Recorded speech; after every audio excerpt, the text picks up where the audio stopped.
오늘은 주님께 감사라는 제목으로 함께 말씀을 나누도록 하겠습니다. 우리 이런 말 혹시 들어보셨을 것 같아요. 역사를 잊은 민족에게 미래는 없다. 들어보셨죠? 예, 제가 찾아보니까 신채호 선생님이 말씀하셨다라고 알려져 있는데 증거는 없대요.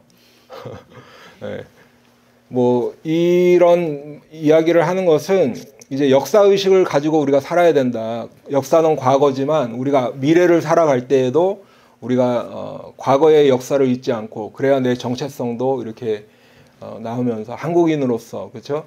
예, 이렇게 미래를 살아갈 수 있다. 뭐 그런 것을 강조하는 말이겠죠. 근데 제가 지금 이 역사에 대한 말씀을 드리려는 게 아니라 저는 이 말에서 이거를 우리가 좀 한번 성경적으로 또 신앙적으로 한번 이렇게 적용을 한번 해봤어요.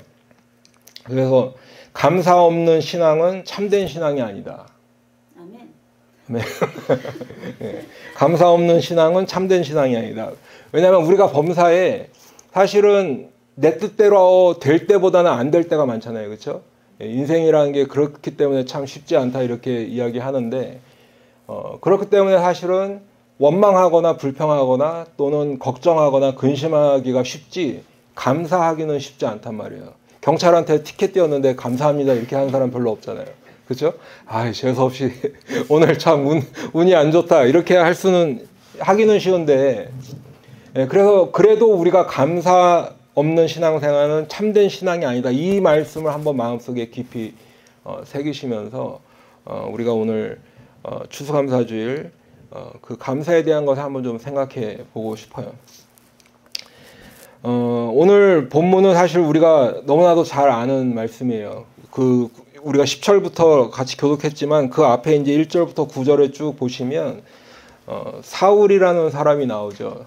신약 성경에서 가장 어떻게 보면 예수님 다음으로 유명한 사람 중에 하나죠. 뭐 베드로도 유명하지만 사울은 많은 신약 성경을 썼는데 참 유명한 사람입니다. 그런데 이제 이 사울이 처음부터 예수를 믿는 사람이 아니었다는 거죠.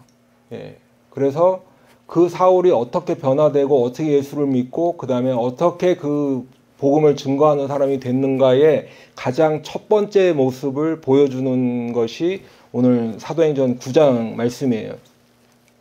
사울이 이제 예루살렘에 있다가 스데반이 죽은 것을 봤어요. 그리고 이제 다메섹이라는 곳으로 가고 있는 길에 주님을 만나서 그러면서 이제 완전히 새로운 사람으로 변화되는 그런 과정이죠. 사울은 스데반이 돌에 맞아서 순교할 때에 가장 앞장섰던 사람이라고 성경은 기록하고 있어요.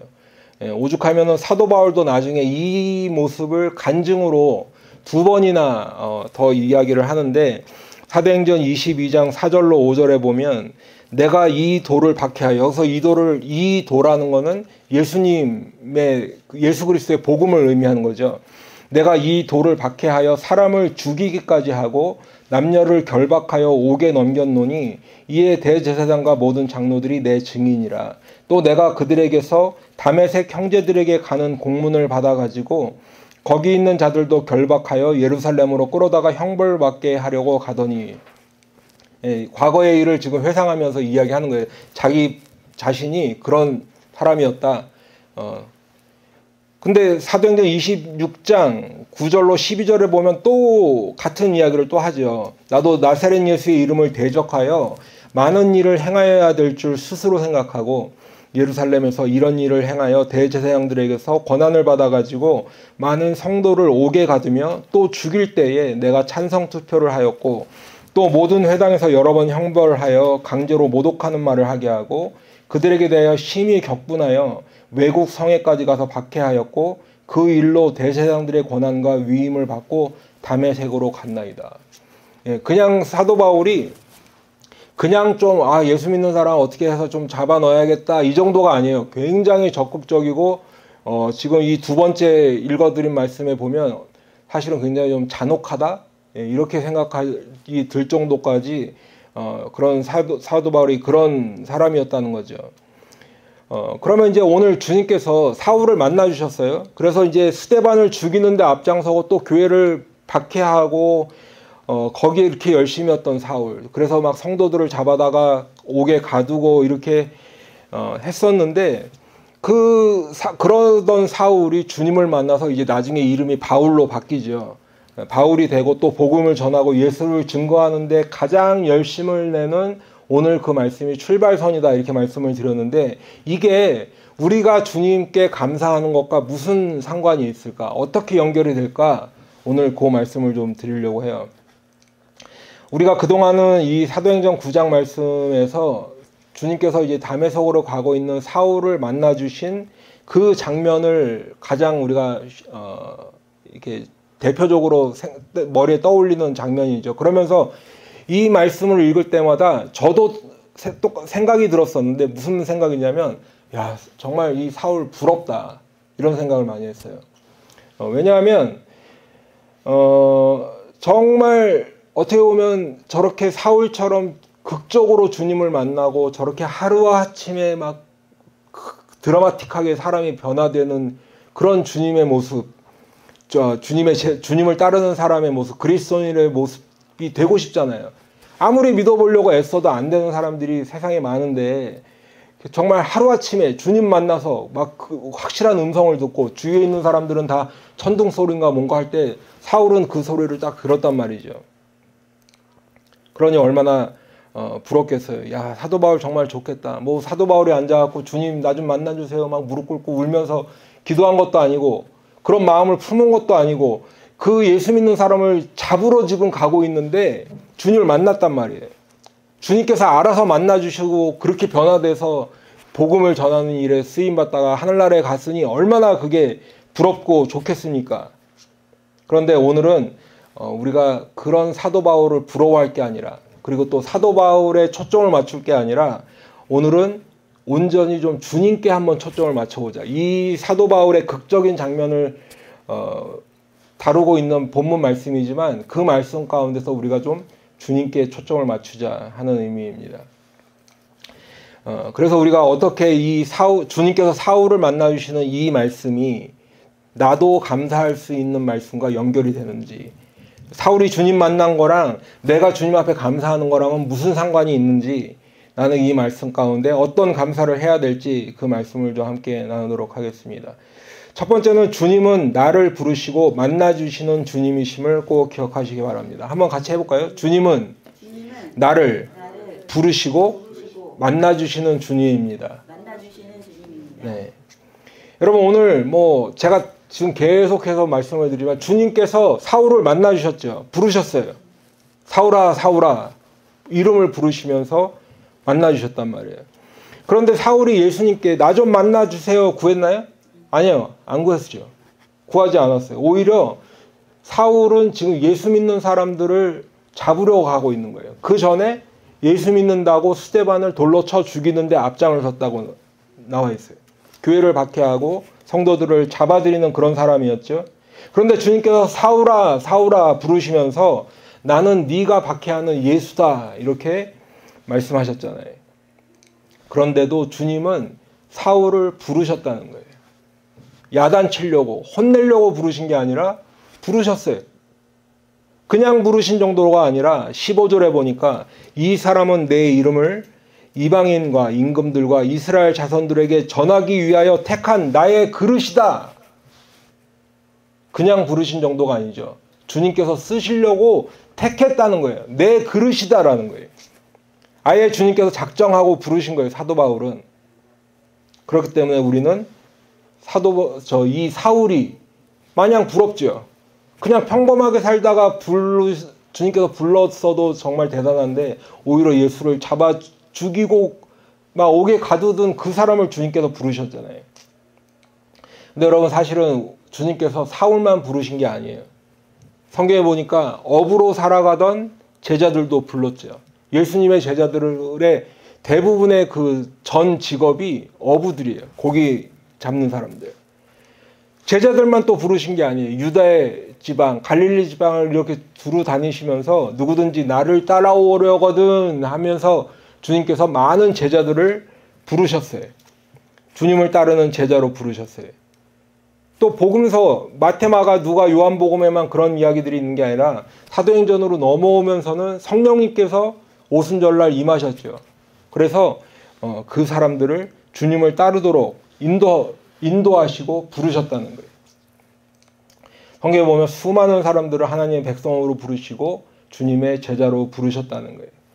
그런데 가만히 우리가 생각해 보면 주님께서는 사도 바울만 부르신 게 아니라 베드로만 부르신 게 아니라 제자들만 부르신 게 아니죠. 성경에 나오는 사람만 부르신 게 아니라 오늘 우리들도 주님께서 부르신 거예요.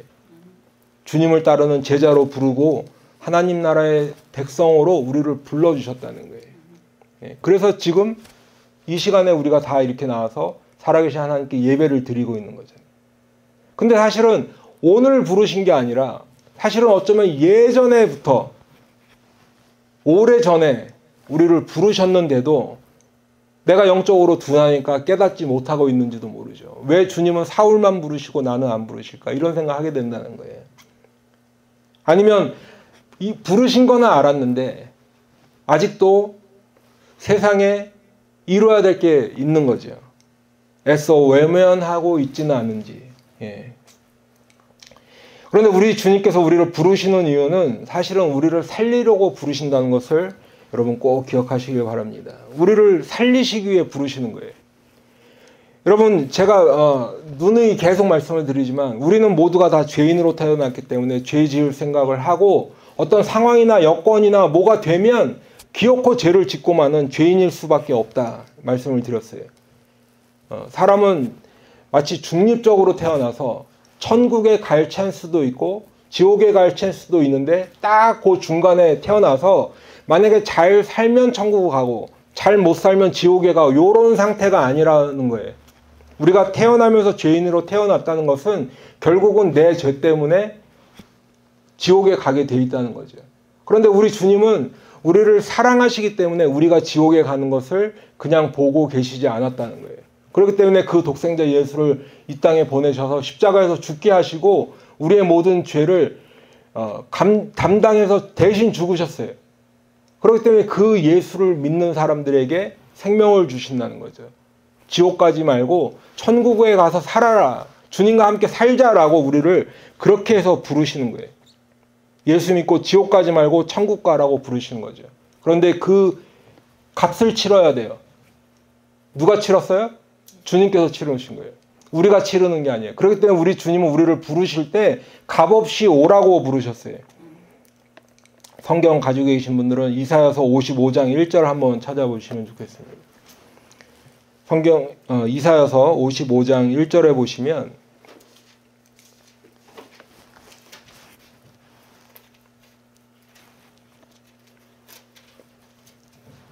오호라 너희 모든 목마른 자들아 물로 나아오라 돈 없는 자도 오라 너희는 와서 사 먹되 돈 없이 값 없이 와서 포도주와 젖을 사라. 여기 굉장히 재밌는 말이 있죠.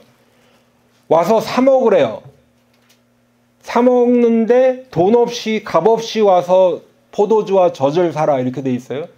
그럼 사 먹으라 할 때 이 사 먹는다는 건 뭐예요? 그냥 공짜로 와서 받으라는 거죠. 값 없이 와서 사 먹으라 했으니까 사실은 돈을 받는 거에 초점이 있는 게 아니라 누구든지 와서 그것을 누리라는 거죠.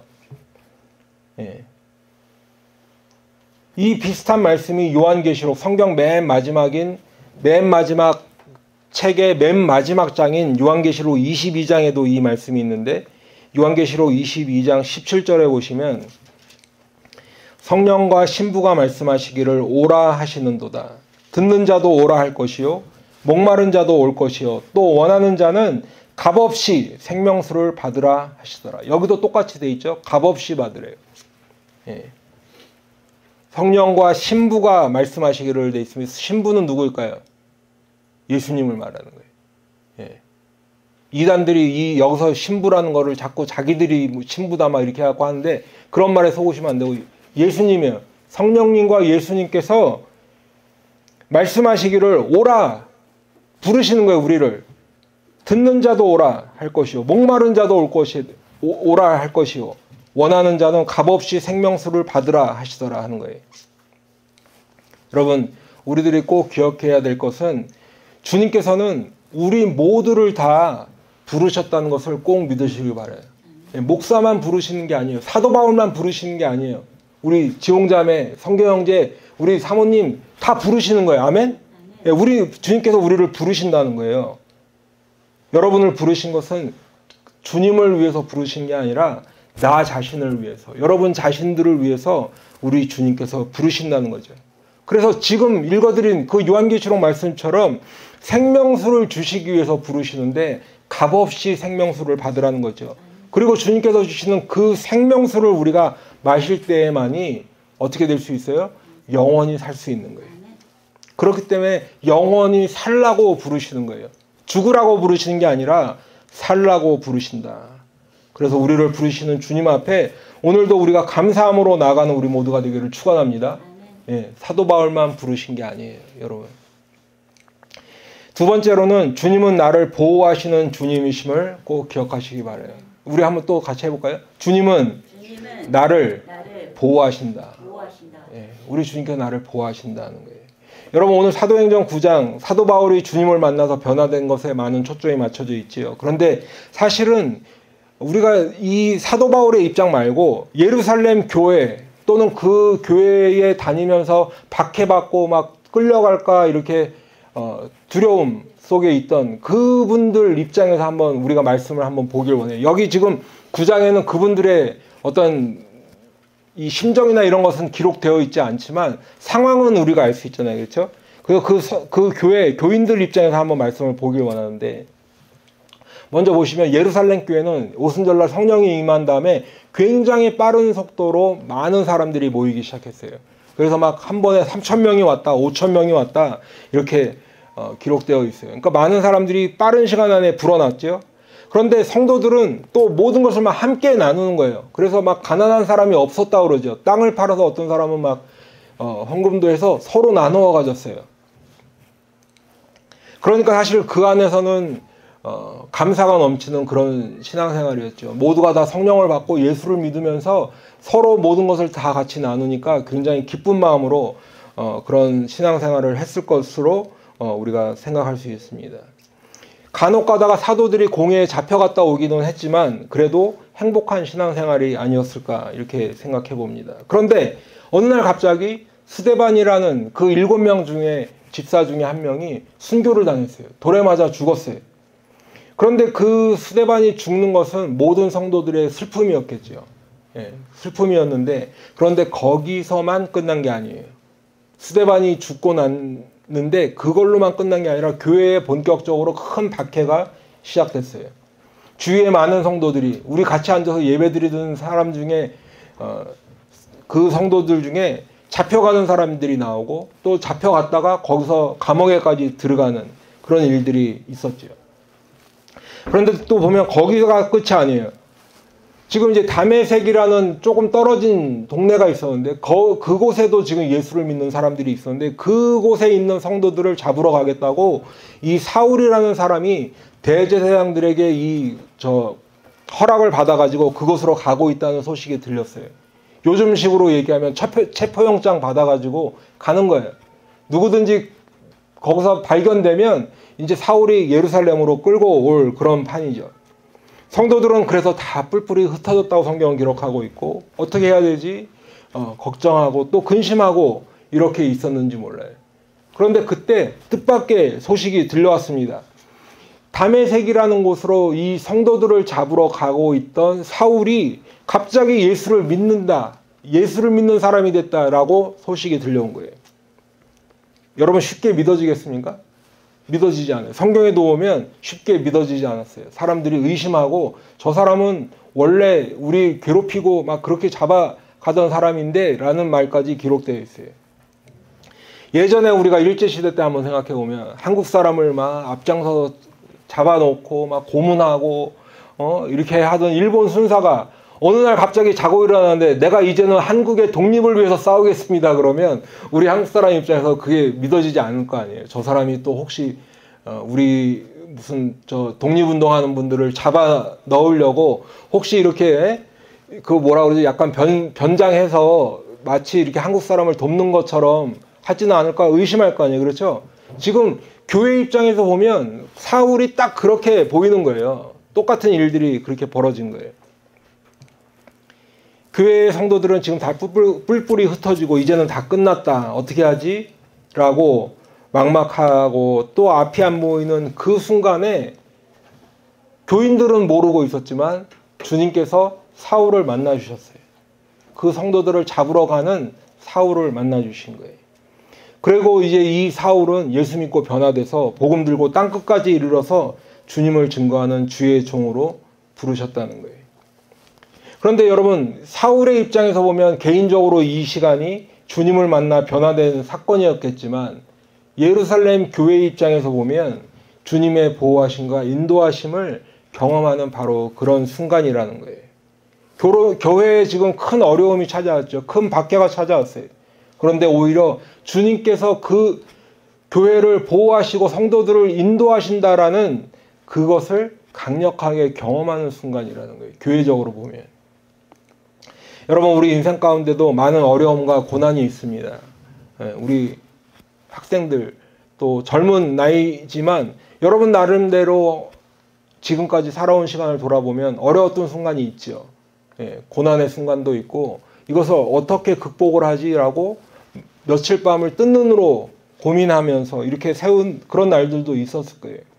사람마다 그 강도의 세기는 다 달라도 다 그런 어려움이 있고 고난이 있단 말이에요.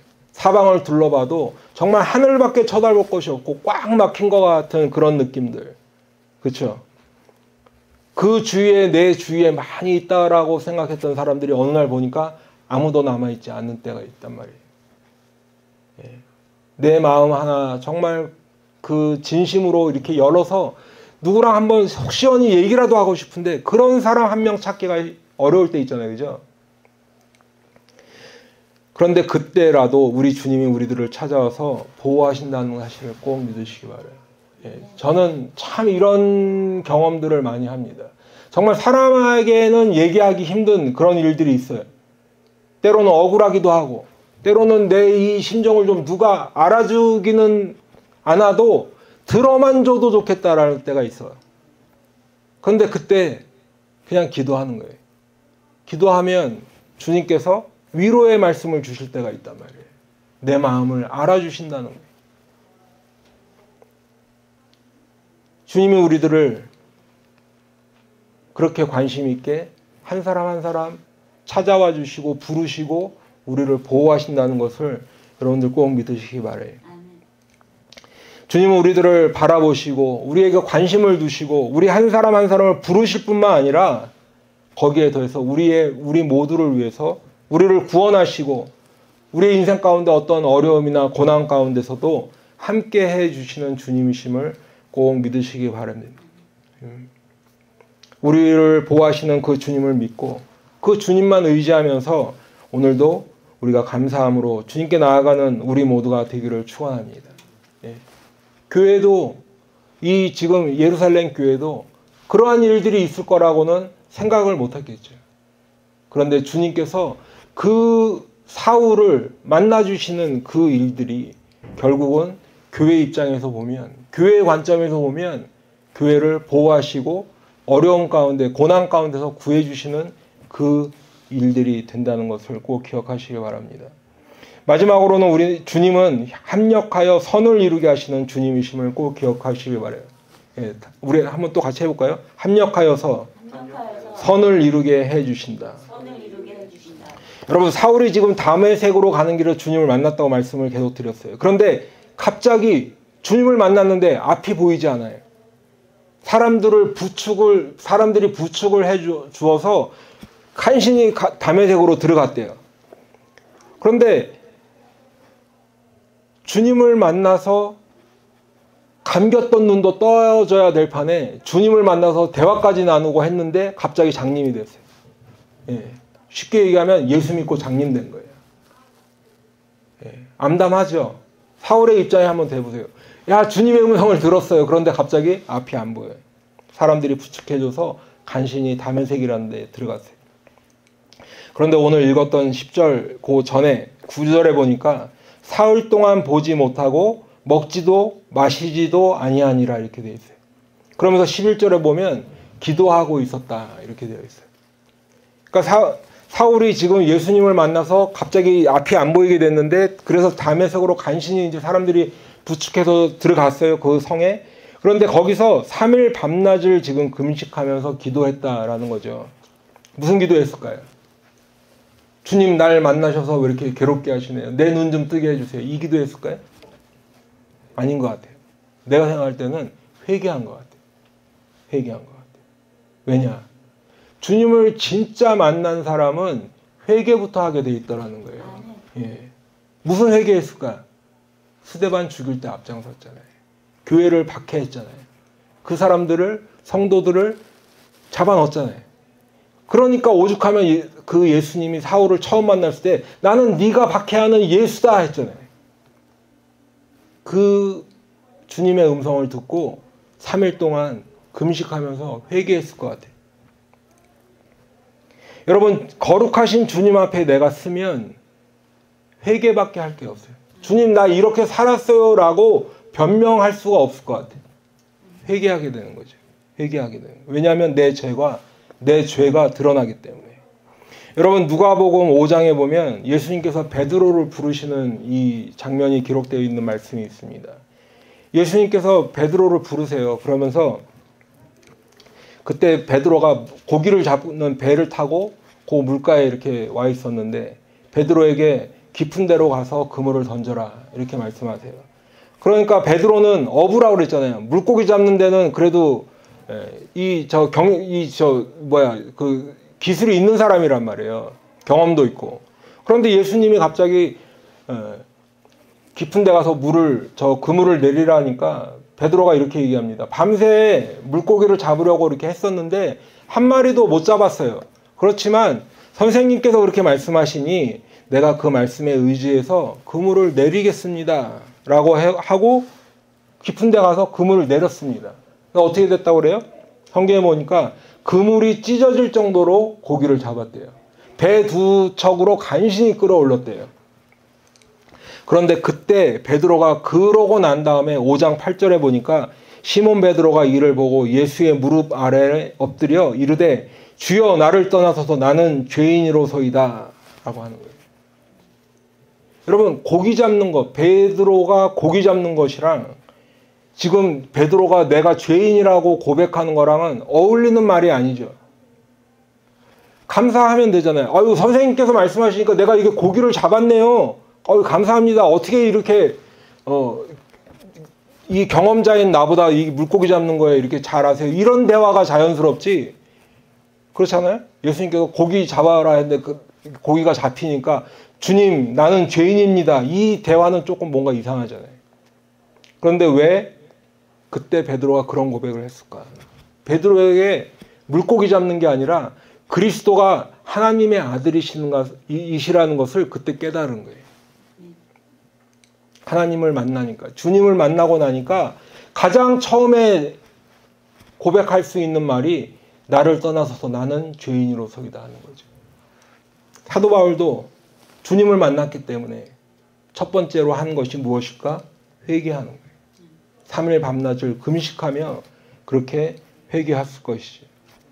주님은 사울을 부르시고 그리고 이제 사울은 또 주님을 만나서 자기의 죄를 회개하고 그래서 우리가 주님을 믿을 때 우리에게도 또 성령을 주시고 사도 바울도 성령을 받았겠지요. 그러니까 우리가 회개하고 주님은 용서해 주시고 성령을 주시고 이게 어떻게 보면 이 교통하는 거잖아요. 그렇죠? 예. 그렇다고 해서 우리가 구원받는 거에 우리의 어떤 힘이나 노력 때문에 구원받는 이런 말씀을 드리려는 게 아니라 우리가 구원받고 회개하고 나면 죄사함의 은혜를 주시고 이렇게 주님과 우리가 커뮤니케이션이 된다는 거예요. 연결이 된다는 거예요. 우리가 단절됐던 관계가 주님과 단절되었던 관계가 연결이 돼서 그게 계속 이렇게 관계가 이어진다는 거예요. 그런데 여러분, 오늘 주님께서 사울에게 역사하시는 이 모습을 보면 지금 주님과 사울과만 왔다 갔다 하는 게 아니에요. 누가 있어요? 아나니아가 있어요. 아나니아. 오늘 본문에 같이 읽었죠? 아나니아가 있어요. 아나니아만 있는 게 아니에요. 바나바도 나와요. 여기서 지금 말씀드린 아나니아는 우리 사도행전 5장에서 나왔던 그 아나니아랑은 다른 사람이죠. 예, 이름은 같지만 다른 사람이에요. 그런데 주님께서 환상 가운데 이 아나니아에게 나타나셔가지고 사울에게 가라 말씀하세요. 지금 사울이 어디에 있는지 그곳까지 말씀 알려주시면서 가라고 하시는 거예요. 미리 지도를 주고 직가라고 하는 거리, 이 곧은 길이라는 거예요. 직가라는 게 똑바른 길, 거기에 있는.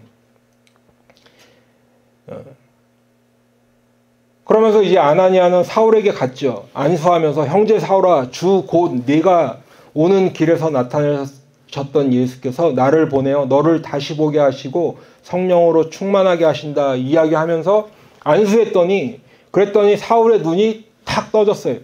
그리고 이제 사울은 세례를 받고 침례를 받고 이제 밥을 먹기 시작했고, 그리고 힘을 내서 강간하여졌다 했죠. 힘을 내서 이제 복음을 전하기 시작합니다. 그러면 우리가 한번 이렇게 생각해 볼 수 있죠. 아니, 주님께서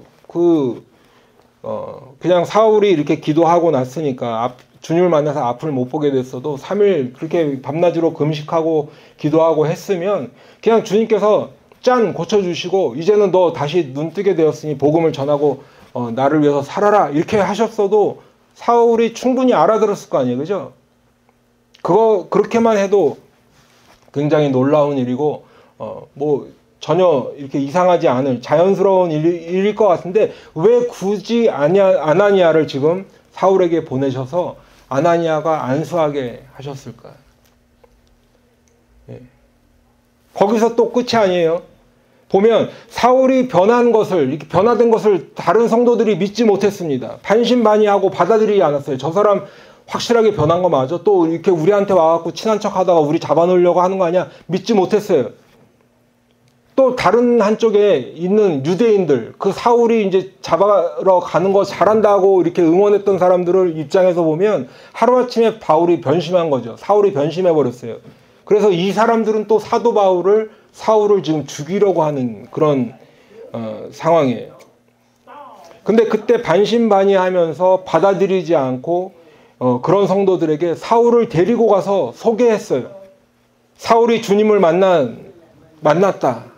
다메섹으로 그러고 가서 눈을 뜨고 그 다음에 그곳에서부터 바로 예수가 하나님의 아들이심을 전했다.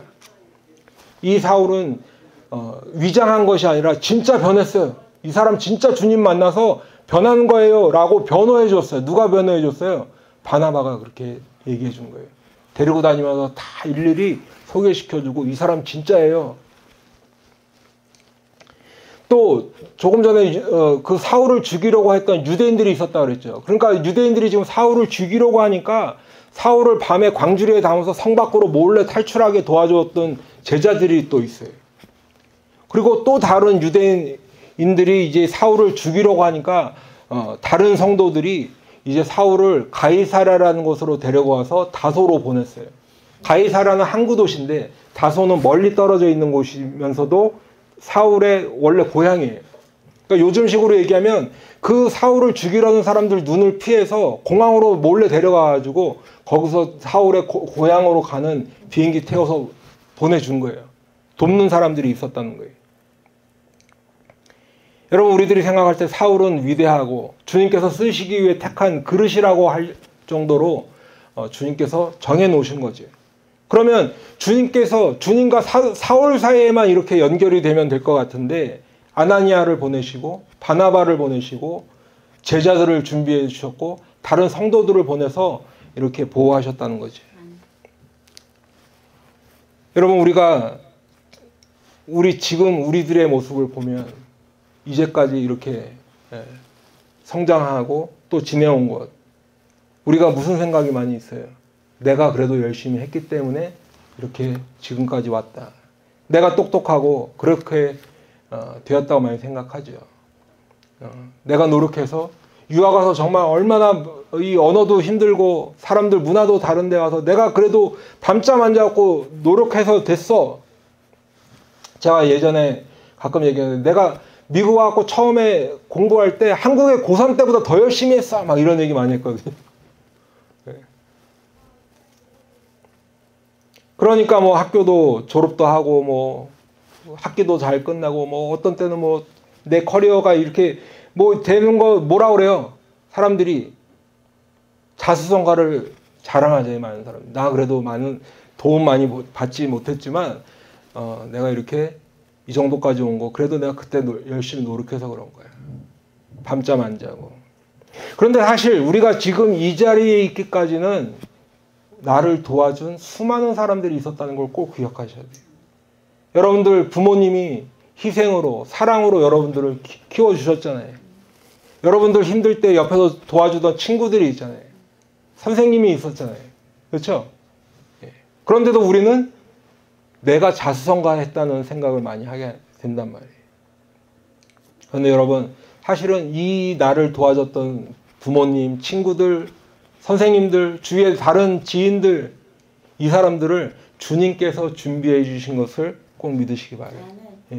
이 모든 분들을 통해서 나를 돕도록, 나에게 사랑을 베풀어 주도록 주님께서 사실은 다 그런 것들을 예비해 주셨다는 거예요. 오늘 사울에게도 찾아와서 안수한 사람은 아나니아였지만 아나니아가 사울의 눈을 뜨게 한 게 아니라 주님이 눈을 뜨게 하셨어요. 사울을 변호해 준 사람은 바나바였지만 그런 바나바를 준비시켜서 사울을 데리고 손잡고 다니면서 그렇게 하도록 해주신 분은 주님이시라는 거예요. 제자들을 준비하셔서 광주리로 타고 탈출하게 하셨고 다른 성도들은 이 사울을 다소 고향으로 보냈다는 거죠. 사람들은 사울을 도왔지만 실제로는 주님이 하신 거죠. 주님이 기획하시고 주님이 감독하시고 주님이 연출하시고 다 하셨다는 거예요. 그래서 사람들을 준비시키시고 때를 따라서 돕게 하시는 거예요.